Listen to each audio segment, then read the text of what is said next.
Assalamualaikum warahmatullahi wabarakatuh. Sobat Misteri Sunyi Mencekam. Edisi cerita misteri kali ini berkisah tentang seorang ayah yang memelihara siluman kera untuk pesugihan, dan ternyata hal itu diketahui oleh anaknya. Bagaimanakah cerita selengkapnya? Langsung saja kita simak sebuah kisah misteri yang berjudul Pelihara Siluman Kera untuk Pesugihan. Seburuk apapun kondisi hidup kalian nanti, jangan pernah memakai pesugihan ya anak-anak, kata Pak Ustadz kepada murid-muridnya. Mengapa begitu Ustadz? Kan enak bisa kaya, tanya seorang murid dengan polosnya. Pesugihan hanyalah tipu daya iblis anak-anak. Mereka hanya akan mengiming-imingi kenikmatan duniawi yang fana, sementara mereka akan mengambil nyawa pelaku pada akhirnya, lanjut Pak Ustadz. Mendengar penjelasan itu, mulut para murid kompak membentuk huruf O, bertanda paham dengan apa yang dijelaskan Pak Ustadz.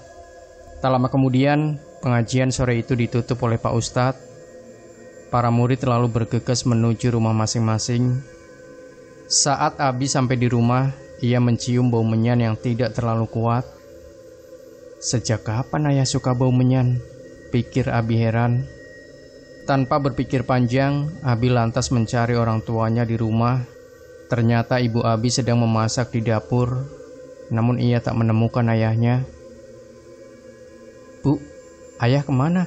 Tanya Abi. Shh, gak usah mencari ayahmu. Dia sedang bekerja, jawab ibunya sambil menaruh jari telunjuk di mulut. Abi lalu terdiam, ia bertanya lagi. Bu, hari ini makan apa? Tanyanya. Kamu kan sudah tahu, usaha ayahmu sedang seret. Hari ini kita cuma bisa makan tempe, Bi, balas ibunya. Memang benar, usaha ayah Abi sedang mengalami penurunan akhir-akhir ini. Lebih parah lagi, biaya SPP Abi masih menunggak 2 bulan. Tak ingin memikirkan nasibnya, ia lalu pergi ke kamar untuk belajar. Namun, saat melewati kamar ayahnya, bau menyan yang diciumnya tadi semakin menyengat. Abi jadi penasaran dengan apa yang ada di kamar ayahnya. Meski ia sudah sering berkunjung ke tempat itu, Abi lalu membuka pintu kamar perlahan dan mengintip kamar itu. Ruangan itu gelap, hanya ada satu cahaya lilin di meja kerja ayah. Dan Abi akhirnya menemukan sumber bau menyan tersebut. Ternyata ada sebuah kendi yang berisi sesuatu, kemudian diberi batang menyan di atasnya. Anehnya, Abi menemukan ayahnya sedang duduk di meja tersebut. Dengan menelungkupkan kedua tangannya, ayah Abi menutup mata sambil memohon-mohon menghadap tembok. Setahu Abi, ayahnya tidak akan pernah melakukan hal ini karena dia sosok yang religius.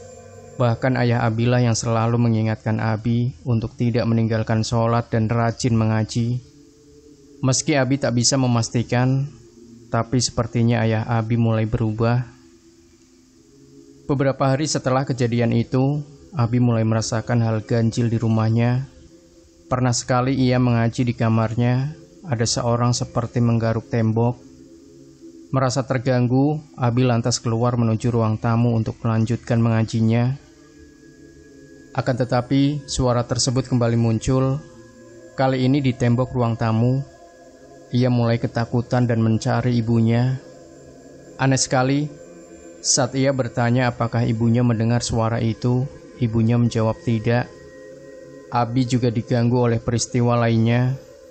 Pada malam hari ia ingin kencing, pergilah Abi ke kamar mandi. Namun saat melewati dapur, ia melihat sebuah makhluk hitam besar yang membungkuk membelakanginya. Samar-samar Abi mendengar makhluk tersebut sedang memakan sesuatu di sana. Tiba-tiba makhluk itu menoleh ke arah Abi. Ternyata itu adalah seekor kera besar yang sedang memakan ayam hidup.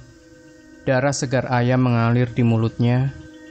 Sontak Abi lari terbirit-birit dan tidak jadi kencing. Peristiwa itu kemudian ia ceritakan kepada ibunya. Pada saat itu, bukannya takut Abi terluka. Entah kenapa ibunya terlihat marah mendengar cerita Abi. Ia ingat sekali ibunya berkata, "Sudah, kamu ini ada-ada saja," kata ibunya. Seiring berjalannya waktu, Abi mulai mengetahui alasan dibalik peristiwa ganjil dan respon ibunya itu. Firasatnya mengenai ayahnya ternyata benar. Abi sudah tidak pernah melihat ayahnya sholat lagi. Sementara usahanya kini sudah kembali ramai, bahkan keuntungannya meningkat tajam. Abi curiga ayahnya menggunakan pesugihan.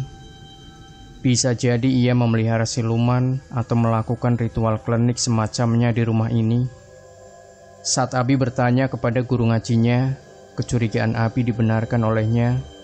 Ia tentu sedih mendengar ini. Abi takut ayahnya akan terjebak oleh tipu daya iblis yang ia ajak kerjasama. Tiba-tiba sebuah ide muncul di benak Abi. Ia akan menghentikan perbuatan ayahnya, apapun risiko yang harus dihadapi.